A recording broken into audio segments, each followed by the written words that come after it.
Hello, everybody, and welcome to another episode of Chit Chat. I'm your host, Connor Reynolds, with my co-host, JP Fasone. JP, how you doing, sir? Doing great. Another day, another dollar, another PR. Just more athletes getting better. That's what we're after. Let's go, dude. Have you seen change in PRs with the new year and guys getting a little closer to high school, or at least their season, whether they're in high school or you had your college guys leaving, stuff like that? Are you noticing a difference in the atmosphere at all? Definitely a difference in the atmosphere. I think for some guys there's a little bit more anxiety, a little bit more tension as the season gets closer. But for the most part, guys are doing pretty well, like staying focused, understanding like things will come as the season actually starts. Not to press it right now, but I think what's been fun is like dudes coming back and like you can tell they've just busted their ass all fall. And like they took winter break and just got after it, and they come back and they're like, "Oh my god, I'm hitting the ball so much harder." It's like, yeah, you weigh like 5 pounds more than you did when you left. Like that's crazy. So that's been good. It's weird how that works. Yeah, weird. Who'd have thought? It's almost like someone came up with an equation called like force. Right. You had like mass and acceleration to get it. Yeah. Something. I don't know. It's something. Yeah. I nerd stuff. Witchcraft. Yeah. Dude, we've had a shit ton of PRs. Like, I think on the 14th, I counted it, and we had 16 different athletes PR in just the 14 days, even minus, like, I was gone for ABCA. So not even including, like, those days. Yeah. Dudes are getting after it, bro. That's sick. You think part of that's just like them juiced up for the season? They're getting a little adrenaline going. They're ready to go. Oh, yeah. Dudes are freaking amped, dude. We had, I think all of my college guys PR'd, and I think everything before they left from their assessment. I had one guy up to 102.6, I think, and he started at like 89. So that was crazy. That's awesome. That's awesome. We actually had one of my guys, his name's Liam. He goes to North Park in Chicago, and he was the one that we talked off camera about. I was seeing a few guys that one, our rotation was down, rotation acceleration, but then two, when we'd be going off the machines, like they were constantly feeling like they were on time, yet we're missing it, and we were missing it. Our barrel was stuck like behind. And so our chest would be here, barrel back here, and then they'd be late, and like, I don't know why I'm late. And so I was looking at it, and from the pitcher, they were getting very much this way versus this way. And with Liam, I was like, like, let's try this out. And so I told him, I want the pitcher to read more of your barrel. Right now, we're a lot of in cap. I want that pitcher to be able to read your barrel there versus there. And then his rotation skyrocketed. Timing got a lot better. And so I was like, all right, like, let's take this theory. And I had one other kid that massively gets caught like that. I have a few others that are closest, but I have one other guy. And his like rotational acceleration like wouldn't get over like 4 or 5. Like, couldn't do it. Here, I'll pull out like that kind of stuff right here. So,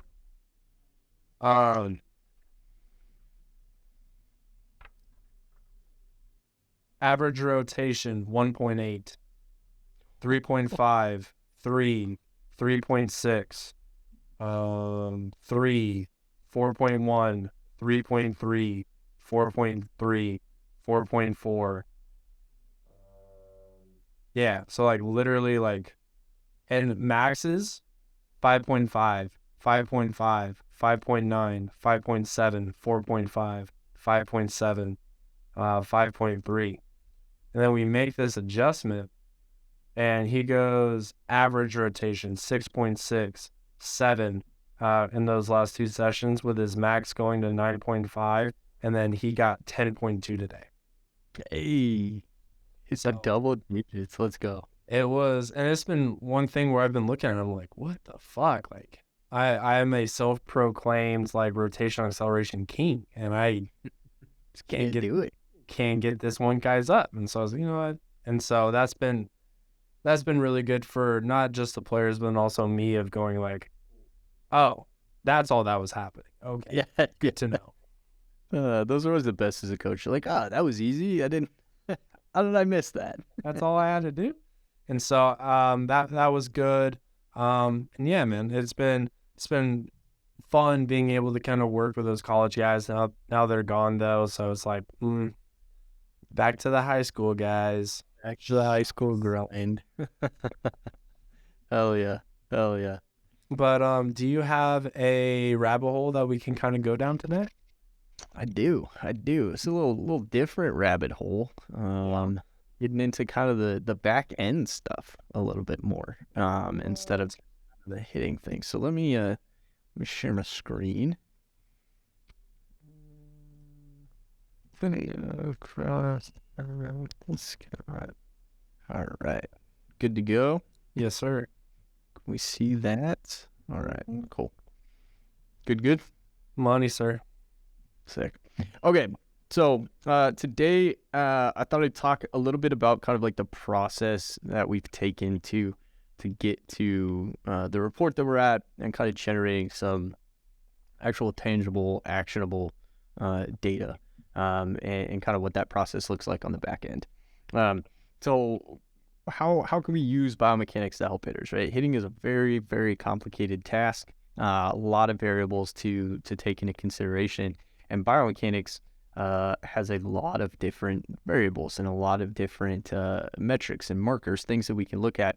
There's an unlimited amount of data points that you can pull from biomechanics readings. So how do we sift through all of that and come up with a way that we can find actionable data that we can give to the coaches, give to the athletes, and they can take it and use it to get better.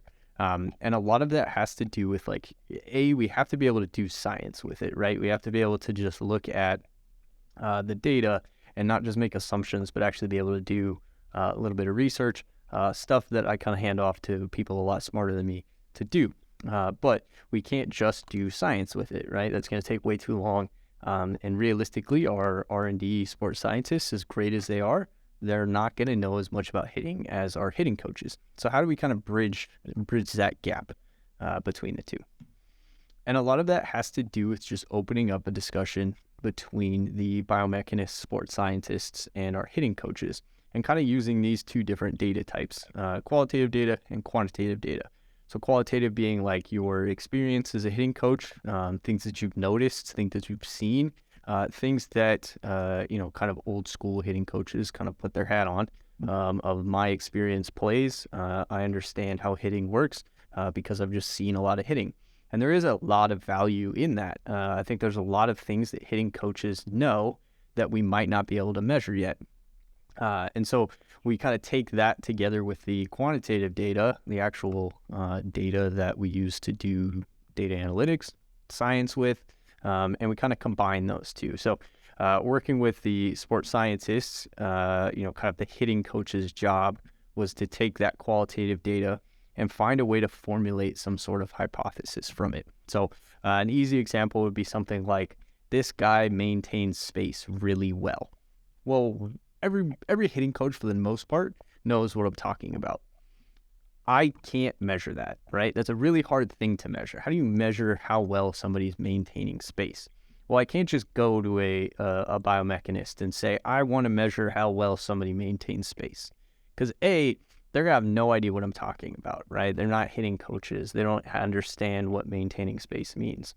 And that's a really broad topic. Where are we going to look for that? Right? Where can I point them in the direction of like, hey, I think we could measure it like this. So it's our job as hitting coaches to take something like maintaining space or posture and find a way with the little bit of biomechanical knowledge that we do have to make that into a hypothesis. So something along the lines of, I think we could measure space based on the distance between the pelvis and the torso when they're in forward bend, something like that, right? Now the data scientists and the biomechanists can take that hypothesis, dig into the data, and either find something or find a better way to measure it on their own. The other side of the coin is the researchers, biomechanists. They're looking at the data, kind of constantly running correlations. They're looking at different data trends for different athletes, and they can come to us with, hey, there's a correlation between X and Y. Do you guys think that has a value? Do you think that that's something we should look into further? Or does that not really matter? Is this just kind of a fluke of a correlation and we shouldn't put any time into researching it further? So starting to bridge that gap between the two of qualitative information and quantitative information to find something that's actually tangible for the coaches and the athletes. And so it could start with something as easy as like, hey, we've done KVS before. We have a lot of research with KVS data. So something like X factor stretch. We have a pretty good idea of what X factor stretch looks like in a KVS graph. So using that and then moving towards, okay, how do we show that in a biomechanics report, in a motion capture? Is it different? Is it the same? Is there more information we can gain from a motion capture report? For example, like in a motion capture, we can look at different types of hip-shoulder separation and not just the one that KVS gives us. So we can dig into it a little bit more. Or something like the graph on the right, where we have max arm speed and bat speed at contact. And we can see a slight correlation between the two. And so biomechanists would bring this to us and say, hey, there's a slight correlation here. Why do you guys think that is? What other questions can we ask based on this? So if higher arm speed relates to bat speed, which we think is important, how do we explain that? Or what other things can we do to kind of sift through the gray area of just correlation and actually get to causation? And then on the other side, we can watch a lot of hitters all day, and we can take a guy and say that, hey, I'm seeing a lot of hitters with this problem, right? The guy's not maintaining posture very well. Or I see guys bat move like this quite often. How can we measure that? What are things that we can look towards to try and quantify that and then put it into our report to get a little bit more information to the athlete about it? The other thing we can do as hitting coaches is dig into the visual 3D files, dig into the biomechanical data as best we can, and say something like, hey, I've looked at 5 athletes' motion captures. These are some data points that I've picked out as a grouping. I can group these 5 athletes based on this torso position or this pelvic movement or these ground force indicators. Is that something that we see in the larger data set, or is this just kind of a one-off example of a flaw that I've seen in the past? And so now I can hand that off to a sports scientist. He can dig into the larger data set and see if there are trends or if this is just kind of a fluke or something I'm kind of seeing into the data, right? And trying to make assumptions from it. And when we get all of that together, it's really easy to get lost in movement, right? Movement's so easy to get lost into because hitting is a complicated thing. How humans move is really complicated. So everything we do has to go back to, how do we get this athlete to produce more on the field? Well, for us, this boils down to the big 3. So bat speed, bat to ball skills, and swing decisions.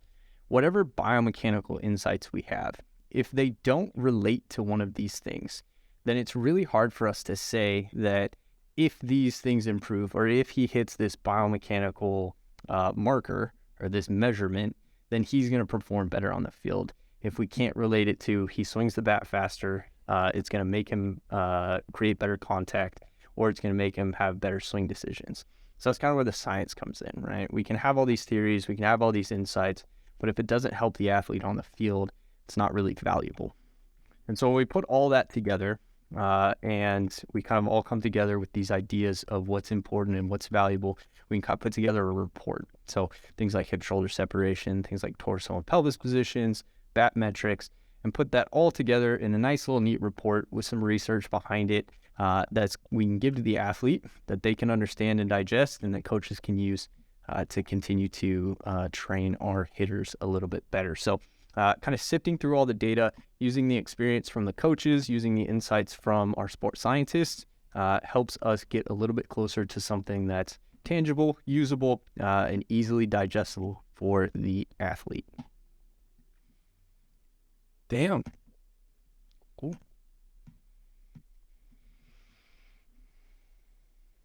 Question. Yeah. Not related to any of that. What is that guy's attack angle average that was in the slow Probably in that slide. I could look it up, but very low. Okay. I was, Yes. and that, I mean, sorry to jump away from what you're just talking about. No. That's one of the things that I've always done, but have been trying to do a lot more of, is like guessing. Mhm. And I know for some people that are like listening, they're going, what? He's guessing. I'll like watch the swing of the athlete, and then I'll try and guess from what I just saw what the numbers on blast motion are all going to be, and then hit tracks. And so I saw that swing, and I was like, ooh, I wonder what his attack angle is. I like saw it, and I was like, ooh, I feel like he's going to have a lower attack angle. So. Yeah. And that's exactly like essentially the process of kind of how we've gone about this is like, I watch this dude swing. I'm kind of guessing what his biomechanics are going to look like. And sometimes I'm wrong, and I kind of learn from it. I'm like, oh, that's not really what I saw. And sometimes you're right. And I think the more we've gone through this, the better we've gotten at kind of predicting different things. And that helps kind of the sports scientists and the biomechanists to be able to kind of confidently say some things about hitting, even though their hitting knowledge might not be elite, right? They can still kind of be pretty confident in what they're saying, because we as hitting coaches are like, oh yeah, like I see this all the time, and I'm normally right about it. It's a weird world that we're in, where like you mentioned in the slide, the qualitative versus quantitative. Like, I like how you mentioned how am I pronouncing that right? Qualitative? Yep.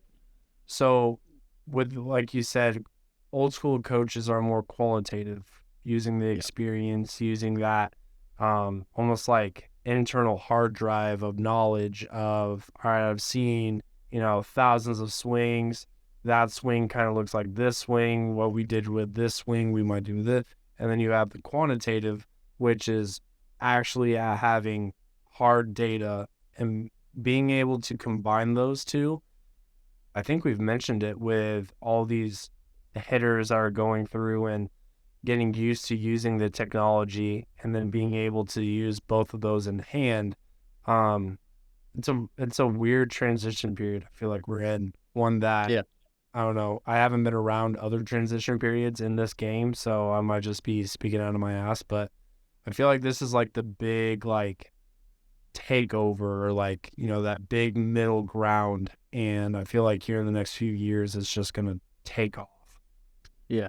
Yeah, absolutely. And it's something we've discussed in past podcasts. It's just like old school hitting coaches still being valuable. Like the qualitative stuff, the experience is incredibly valuable. But if we can measure something like maintaining space, or we can measure what it means to maintain posture, it allows us to now be a little bit more critical about our training protocols. Is this actually helping this athlete maintain space? Is it actually helping them maintain posture? Rather than just kind of guessing and then visually being like, yeah, he hits better. Have you seen the movie Trouble with the Curve? I have not. My life story. But hey, there was a part in it where Clint Eastwood, he was the scout. And do you know the premise? I'm just gonna go through it. So essentially, there was a scout, and I think they were like kind of kicking him out. He's older or whatever. And this other scout had this I can't remember if he was a high school or college guy, but he's like on everybody's boards as like the top draft pick, right? And so they go through, and this coach, Clint Eastwood, the scout, is driving through and is trying to find like these good hitters. He went and saw this kid, and he didn't really like him too much. And then as he's driving back, he finds this fucking like waiter or some shit at a restaurant. And he's like, "Ooh, can you throw?" And all of a sudden, the kid's just diamond in the rough kind of thing. But there was a moment where Clint Eastwood, the scout, was watching this supposedly all good hitter, and he noticed that there was a hitch with his hands, and he's like, he can't hit the curveball, i.e. trouble with the curve. But essentially, it was him not having any quantitative data and just looking at it and saying, there's something wrong with that. He won't be able to hit a curve. Well, no one would believe him. And then when I think they brought this kid on to like Yankee like stadium to hit, and so he brought the waiter out, and they were like, "Oh, he's gonna hit off this kid," and then the kid just threw curveball after curveball after curveball after curveball. Dude couldn't hit. They end up drafting the lefty pitcher. But essentially, I mean, same thing. The dude just went through, didn't have the data in front of him, and said, "Boom, this kid won't be able to do that." Yeah, exactly. And like how much easier, and not even easier, just like more confident could a scout be if he was like, okay, I see that. Let me go to this thing. Okay, now I can confirm it. Now it's easier to convince his boss, like, hey, we can't draft this guy. Now everybody's on the same page. And I think once this game can get to that point, I think it's going to take some time. I mean, we have Jeff Fry, who's been booted off Twitter, yet his grandson apparently has an account. Getting after it. So as we're recording, it is January 18th. I went to my first ABCA. Yes, you did. You did. Popped the cherry. Nashville, too. Bro. Nashville. Son, let's go. Yeah. Dude, it was a blast, man. Like, yeah. It was like so much fun. And I was talking to Cole about it yesterday, our pitching guy here at Fast. It was his first one too. And I was just chatting with him because I was like, like I'm planning on going on a vacation in March. And he's like, another vacation? I was like, what vacation are you referring to? And he's like, dude, we were just in Nashville. I was like, if you think that was a vacation, like, I don't know what you're doing. I was like, because Jason wore like a thing that tracks it. Dude, minimally we walked 6 miles like 3 days in a row, 4 days in a row. Literally like nonstop, like talking, like nonstop, just meeting people, talking about different products. And I was like, dude, that is not like, was I in heaven? Yes. Was I on vacation? No. And he's like, well, you like, we went out to bars and stuff like that. I was like, I go, I need to be on a beach. I need to like not have a phone. I need to like not have anything planned today. I need to have not anything planned tomorrow. The only thing I want to worry about, where am I getting dinner? Because that big thing, where am I getting dinner? And then where can I get some brunch? Like those are the only 2 things on a vacation I like plan or schedule. The rest is like, hey, we flow. Yeah. It's work. Especially if you're gonna do like the whole thing, like it is work. Yeah, dude. That's it. What time? Like favorite talk. Didn't go to a single one. Nice. Favorite booth. Now, and I'll elaborate on it. All of the talks are on the website, so like I can just log in and pull all of them up. Yet when I was walking around, like I can't meet those people in person. And so literally Jason Hirsch, the owner here at Fast, he's like, dude, this is like my 5th one, like don't go to a talk. And then John Lampros with 2-5 Baseball. It was the first time I was able to meet him. He's been on this podcast a couple different times. Really good listens. Go back if you don't know who he is. Go back and listen to our past podcasts. He's one of my favorite people in the hitting world, and he said the same thing. He's like, dude, don't go to a single one. Like, just network. Like, I met Tewksbury. That was wild. Finally was able to meet John. Still can't pronounce his last name. Stamaramos, Soteropoulos? Stouteropoulos. Soteropoulos? Jesus, dude. Yeah, can't pronounce Mouth. that. Finally met him. Finally met Dudo. I met. Do you know Coach Ferb? Mm-hmm. So met him. Met Manny Ramirez. You from? Yeah, dude. I was walking to go find Cole and Jason, and John had just sent me a message. It was like, I was like, hey, like, let me know where your plans are. Let's go grab lunch or something here in a little bit. And he's like, all right, we'll do. Coming off of a high, just took a picture with Manny Ramirez. I was like, what? And I immediately started calling him. I was like, where are you? Where are you? I need to know right now. And like I said, I was trying to find Cole. So Cole was standing on like the end cap. And apparently I was phoned down, like texting John, like, where are you? And I walked by him. And then he goes, out of nowhere, you turned around and was like sprinting.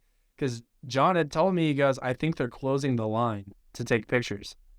And dude, I was on a sprint. I was like, I need to meet this man. Because like, only baby. Like Manny Ramirez is like I love Manny Ramirez. Like if there was, it would probably be. And I thought of another dude earlier, and I can't remember. Oh, Gronkowski, Ramirez, and I just had the third one. Marshawn Lynch. Those are like my three favorite, like, just people, bro. Yeah, like I had to meet him, dude. And then I was so awkward. So it was at 44 Gloves. It was at their booth, right? And so they give you a glove to like hold in the photo. Well, they had given it to me, and I naturally put it on left hand, right? Yeah. Well, we go to take the picture, and my hand is behind Manny. So then I was like, oh shit, like I don't want to get in trouble. So what am I thinking? But I was like, oh no. So if the mic is Manny and we're taking the picture that way, I reach around and I whisper in his ear, like, I'm so sorry. And they were taking pictures the whole time. So I have just pictures of me like just hugging Manny Ramirez. And the whole time he's like, what are you doing? What is this white guy doing? And then like when I met him, I go, hi, man. Like I go, hi, Manny. I'm Connor Reynolds. And he like stopped. And this was a common thing with all of these, like, you know, high social media, like, look at me, and it's like them trying to remember like who I am. And I wanted to be like, dude, you don't know me. Like, you don't. We've never met. If we did, I wouldn't expect you to remember. Like, right. Dude, I'm a nobody, bro. Nobody. But it was a blast. I met Eugene. I met Nick Osborne, who's been on the podcast. He's from 108, so it was good to finally like meet him in person. I saw an old coach of mine from Garden who's working at Trackman now, so that was wild. I saw an old teammate from Canada, my buddy Rudy, who's like I haven't seen in forever. And then out of nowhere, he's a coach at Trinidad State. Oh, no way. It's like, what the fuck are you doing here? And so, dude, it was just an absolute blast. I think I was third or fourth on Driveline's exit velo record for Smash Factor. Unfortunately, Brooks bitch Benson was in front of me, so fuck you, Brooks. No, dude, it was an absolute blast, and it was one of those where, like, for me more than anything,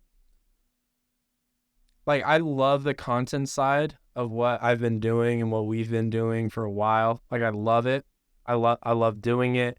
But it's also one of those where, like, I don't like walk around the grocery store and get recognized.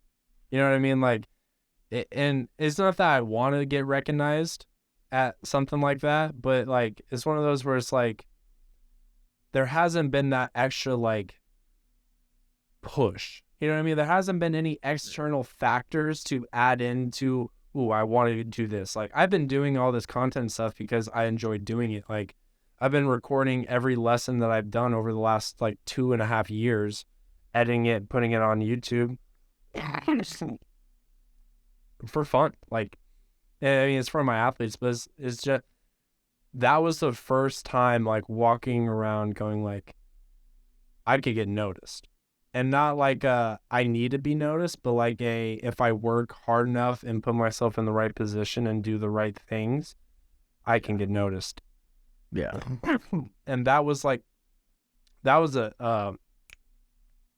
switch for me. That was like a really cool environment to be in. I think there was like 9,000 coaches there. Yeah. Wild. Yeah. And like you said, the best part about it is just like, it's just meet people you haven't seen in years. Like, baseball's a small world, but that's sick. I mean, just like you said, it's not like I want to get noticed, but I would imagine it gave some like clarity to like, okay, this is kind of what the goal could be, type of. Oh yeah, and Sure. it's like, not necessarily like, it's one of those like byproducts. You know what I mean? Like, if I go crazy in the gym, my bat speed's gonna go up.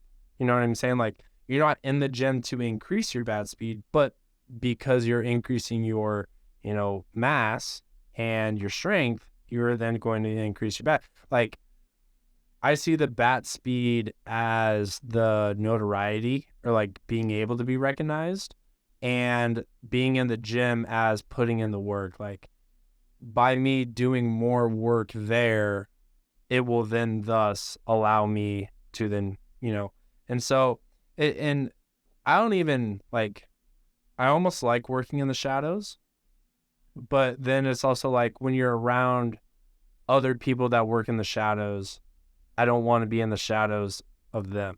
You know what I mean? Like, I don't want to be in the shadows of people that are already in the shadows. I want to be in the shadows to normal people, and then be able to be like,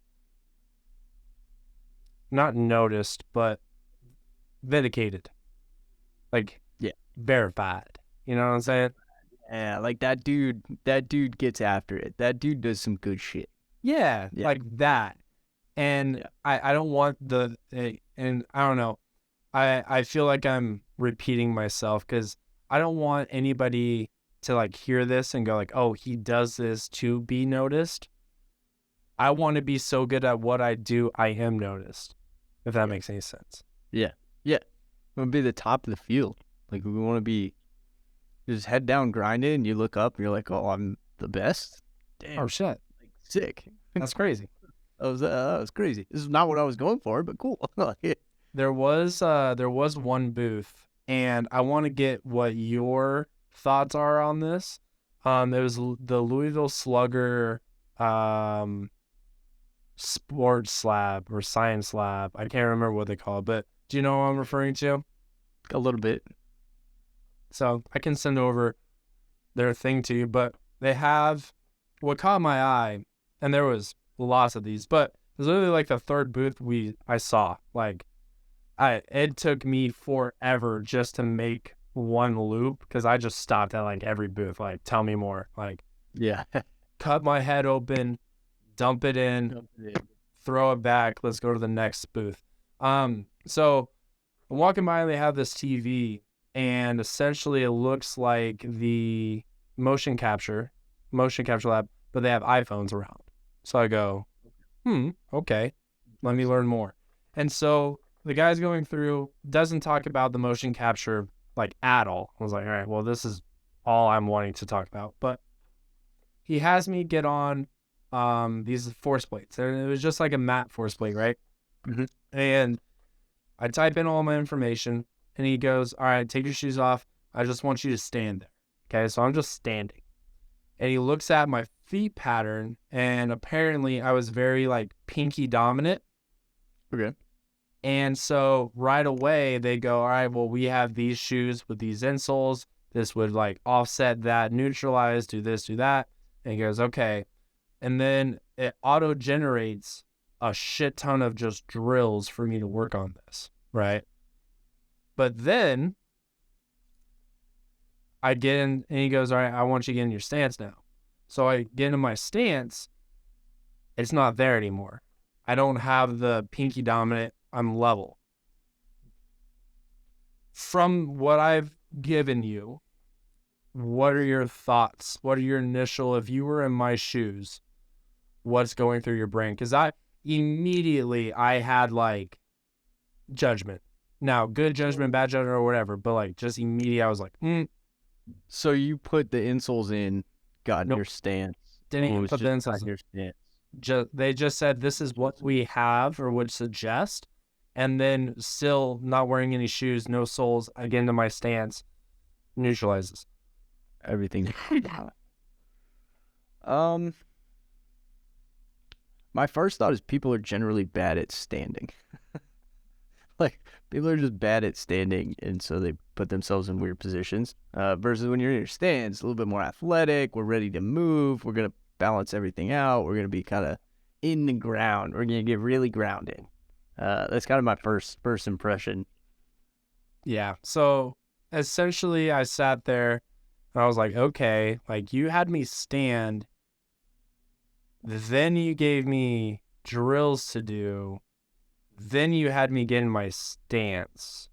Right. And in my head, I'm like, well, I'm not going to be standing when I hit. I'm going to be in my stance when I hit. So why give me all these populated drills to correct something that in my stance doesn't need to be corrected? Yeah. You see what I'm saying? Yeah. Sounds like just bad science, right? If you're going to do like an assessment and then a reassessment, you should probably do the same assessment. Yeah.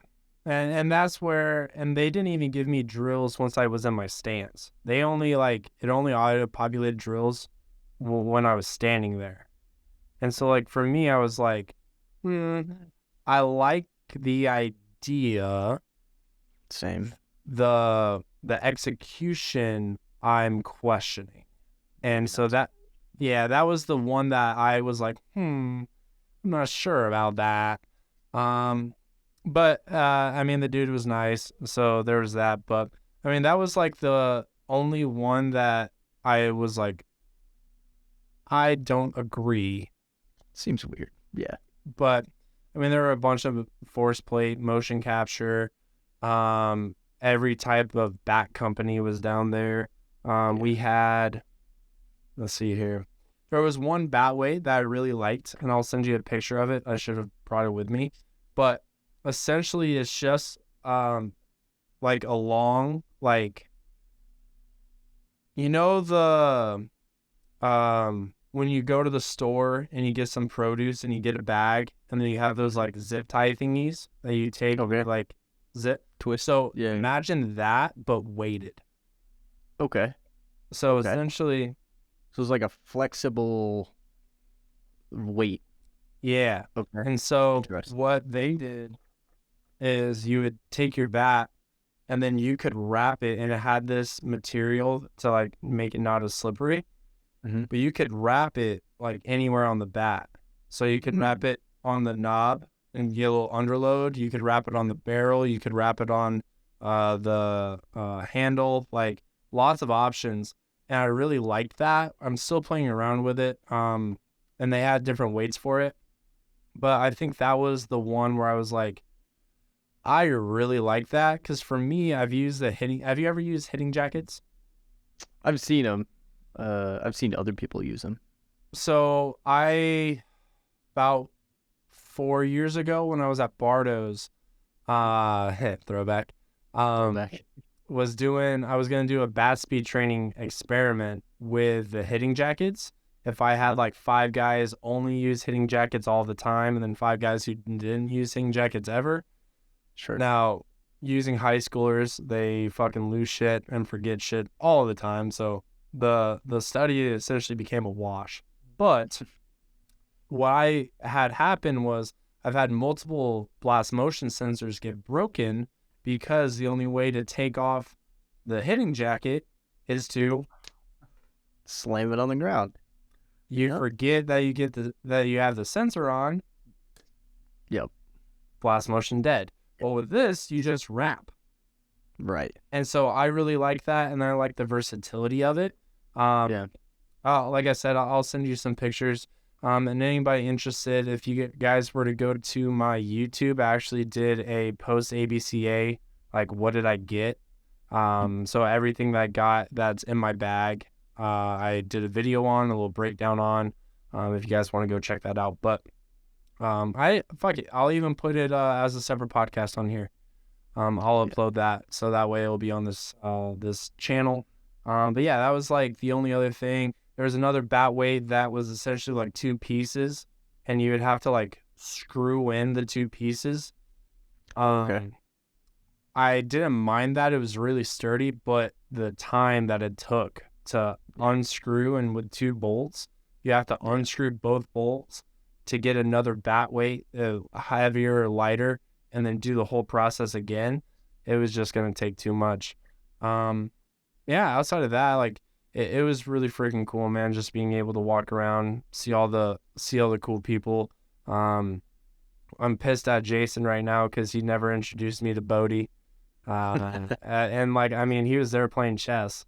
And I talked to him. We went to the driveline cocktail hour. He was there, talked with a bunch of people. Oh, you're in trouble, bro. What do we got? What did I do now? What did I do now? So, talking to Dudo. Uh-huh. There you go. Oh, yeah. He talked to you about it? He told me about that. Yeah. What he said? I swear I've told him before. He was like, yeah, dude, I didn't even know you did a podcast. I was like, dude, we've talked about this. He's like, nah, there's no way. Bro, so we're sitting on the wall. I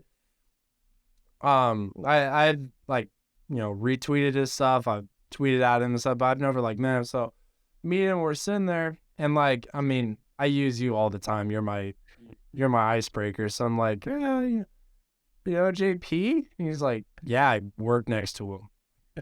I'm like, yeah, I know. That's how I meet people at your company. I go, yeah, you know, blah, blah, blah. I've known JP. And then a few seconds later, I go, yeah, like we do a podcast together. And he goes, what? I go, yeah, like we have a podcast. And he goes, you're joking, right? I go, no. I'm like, and he goes, how often? And I go, weekly? What? And he's like, how long? And I was like, well, I've been doing the Hit Chat, Chit Chat a couple years, but I think JP's been on 5 months, so he hasn't said a word to me. It was just pretty funny. And then he like goes over to Stokely and he's like, hey, Stokely, did you know JP does a podcast? And so he's like, yeah, I do. Yeah. Well, we'll have to see if we can get Mr. Max Doodle on here. He's awesome to talk to. He's got some great stories and just honestly like just super smart. Dude, he's very intellectual. Yes, very cerebral. Yeah, for sure. It was really cool, man. And so it was just like a really cool moment. One of those where it's like, all right, like now I know what I'm going to be doing the first week or so of January every year. It makes the holidays so much longer, dude. Oh, it does. Like from Thanksgiving to ABCA, like that's a wild, wild time. Yeah. That's awesome. I'm glad you got to go. Glad you got to experience. Really bummed I missed it, but hopefully next year I'll be there. And we can go. We'll put it in your contract. Yeah, exactly. I'll be your agent. Yeah. Let's go. They're like, so yeah, ABC not in the cards. Be like, not in the cards. Doesn't work out. We're like, is JP willing to take a pay cut? I'll be like, yep. Yes, he is. I'm gonna be making minimum wage, but I'm going to ABCA, baby. Bro, you'd probably be your better agent. I was gonna say you would work for free just to go. Just to go. Exactly. Yeah. Well, But we'll see what next year holds. it's in Dallas. it's in Dallas. A lot of things can change in 12 months, as we both know. Hopefully, I might be in Washington or Arizona. Hopefully, maybe. Who knows? Who knows? Fingers crossed. Yeah. Hell yeah. Yeah. Any closing arguments there, JP? No. Be nice to each other. That's all I got. Be nice to each other. I love it. Well, thank you everybody for tuning in. You guys can find me fast_RBI for everything. Gonna be pulling out a bunch more content. I'm already I've been talking about it for a while, the PVR numbers. I finally started diving into those heavy today.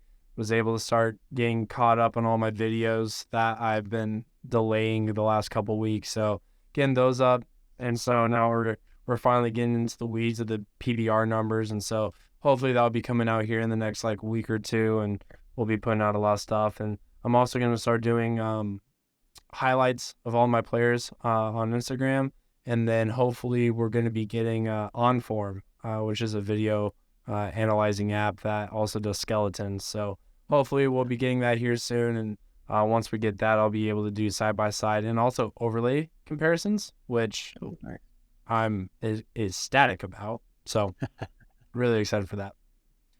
Where can the people find you there, JP?